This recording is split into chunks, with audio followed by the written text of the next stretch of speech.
नमस्कार, सत्यम समाचार के साथ मैं हूं नीलम शर्मा। आइए शुरुआत करते हैं खबरों की। श्री महार वैश्य समाज की ओर से श्री श्यामा भवन में भगवान श्री कृष्ण जन्माष्टमी का पर्व बड़े ही उत्साह और उल्लास के साथ मनाया जाएगा, जिसको लेकर कमेटी की तरफ से पत्रकारों से वार्ता की गई है। पूरे कार्यक्रम के बारे में विस्तृत रूप से जानकारी दी गई है। प्रति वर्ष की भांति इस वर्ष भी श्री महार वैश्य समाज की ओर से भगवान श्री कृष्ण जन्माष्टमी महोत्सव को बड़े ही उत्साह और उल्लास के साथ करहल रोड श्री श्याम भवन मंदिर में मनाया जाएगा, जिसको लेकर कमेटी के पदाधिकारियों ने पहले पूरी रूपरेखा तैयार की और उसके बाद पत्रकारों से वार्ता करते हुए पूरे महोत्सव में होने वाले कार्यक्रमों के बारे में विस्तृत रूप से जानकारी दी है। कार्यक्रम के आयोजन समिति के पदाधिकारी द्वारा बताया गया है कि 16 अगस्त के दिन भगवान श्री कृष्ण जन्माष्टमी का पर्व बड़े ही उत्साह और उल्लास के साथ मनाया जाएगा, जिसमें प्रभु के भव्य श्रृंगार होंगे एवं फूल बंगला दर्शन शाम 6 बजे से शुरू होंगे और रात्रि 12 बजे तक भगवान श्री कृष्ण का जन्म होगा, जिसके बाद महाआरती और प्रसाद वितरण किया जाएगा। 17 अगस्त के दिन बधाइयां मंगल गीत का आयोजन होगा, जो शाम 4 बजे से शुरू होगा। 20 अगस्त के दिन छठी महोत्सव को मनाया जाएगा, इसके बाद प्रसाद वितरण होगा और 31 अगस्त के दिन किशोरी जू जन्मोत्सव को बड़े ही उत्साह और उल्लास के साथ मनाया जाएगा। भगवान श्री कृष्ण जन्माष्टमी पर एक महोत्सव के रूप में मनाया जाएगा। रूपरेखा और तैयारी पूरी कर ली गई है।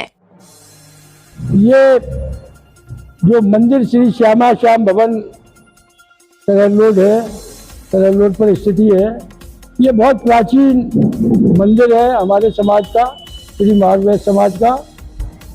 और हमारे बहुत समय काल से यहाँ जन्माष्टमी का महोत्सव बहुत धूमधाम से हमारे जो बुजुर्ग थे बहुत अच्छे तरीके से मनाते रहे। उसी परंपरा में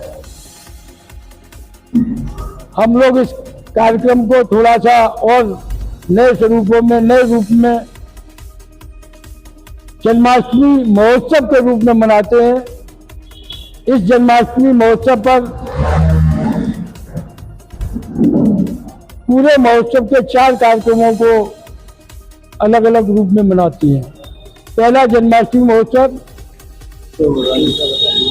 जो शाम को 6 बजे मंदिर में पूरे मंदिर परिसर का भगवान के स्वरूपों का श्रृंगार वृंदावन के जो कुशल कारीगर हैं उनके नेतृत्व में पूरे मंदिर का भगवान का श्रृंगार किया जाएगा, झांकियां दिखाई जाएंगी।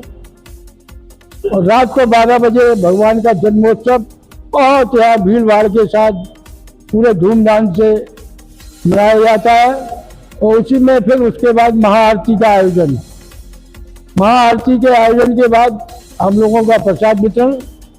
आज भी यहाँ परंपरा हमारी उसी कुलिया या कुल्हड़ के रूप में मिट्टी के पात्रों में हम लोग चन्नामत बांटते हैं, जो हमारे बुजुर्गों के जमाने से चला आ रहा है। और पंजीरी बाकी जो प्रसाद हो, लेकिन ये विशेष जो प्रसाद उस दिन के हम लोगों के इस भोग में रहते हैं। उसी के दूसरे दिन चूंकि हमेशा से बधाइयों का कार्यक्रम, जब भगवान घर में जन्मे हैं तो उनका फिर उस नंदोत्सव जो मनाते हैं हम लोग, महिलाएं यहाँ सारे समाज की, मोहल्ले की, शहर की सब लोग आते हैं और बधाइयों के रूप में भगवान के भजन कीर्तन करते हैं, बधाइयाँ गाते हैं। ये दूसरे दिन 17 तारीख का कार्यक्रम है, शाम को 4 बजे से होता है। इसमें भी शाम को 7 बजे फिर भगवान की महाआरती और प्रसाद वितरण का कार्यक्रम चलता है। दूसरा, इसी महोत्सव को आगे बढ़ाते हुए भगवान की छठी, क्योंकि ऐसा मानना है कि जब कहीं पुत्र का जन्म होता है तो वो 5वें दिन उनकी छठी मनाई जाती है। तो उसी रूप में हम लोग भगवान की छठी, क्योंकि भगवान 16 तारीख को जन्मेंगे तो 20 तारीख को उनकी छठी हम लोग यहाँ मनाएंगे।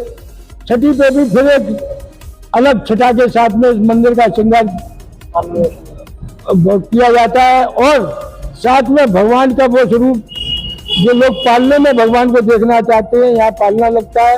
भगवान को भक्त पालना झुलाते, महिलाएं पुरुष सभी लोग शहर के आते हैं, भगवान के पालने के स्वरूप का दर्शन करते हैं और पालना झुलाती भी है।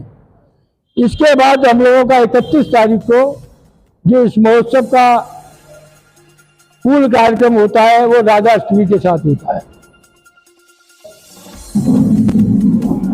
किशोरी जी का जो हम लोग जन्मोत्सव मनाते हैं वो बड़े हर्षोल्लास के साथ 56 भोग की व्यवस्था रखते हैं। उस दिन भगवान के सभी स्वरूपों का किशोरी जी के सहित 56 भोग का श्रृंगार दर्शन भोग लगता है। उसके बाद वही 56 भोग हम लोग पूरे 56 भोग को उसी को हम बंटवाते हैं प्रसाद के रूप में। ये हमारा विशेष आयोजन राधाष्टमी का या जन्माष्टमी महोत्सव यहाँ पे पूर्ण होता है। और छठी वाले दिन प्रसाद के रूप में हमारे यहाँ खास तौर से सेव की कड़ी, चावल, पुए और भगवान की अन्य अन्य ट्रॉफी वगैरह ऐसे प्रसाद के रूप में छठी महोत्सव में भी हम लोग बांटते हैं। ये भगवान के जैसे आयोजन का जैसा प्रसाद होता है उसी प्रसाद को उसी रूप में हम लोग सभी लोग करते हैं। हमारे चूंकि बहुत बुजुर्ग वर्षों से, हमें तो याद भी नहीं है, हमारी उम्र 69 साल की हो गई, हमें याद भी नहीं है कि हमारे कौन सी पीढ़ी से ये कार्यक्रम सब चालू हुए थे। तो आज भी यहाँ बड़े हर्षोल्लास के साथ हम लोग मनाते हैं।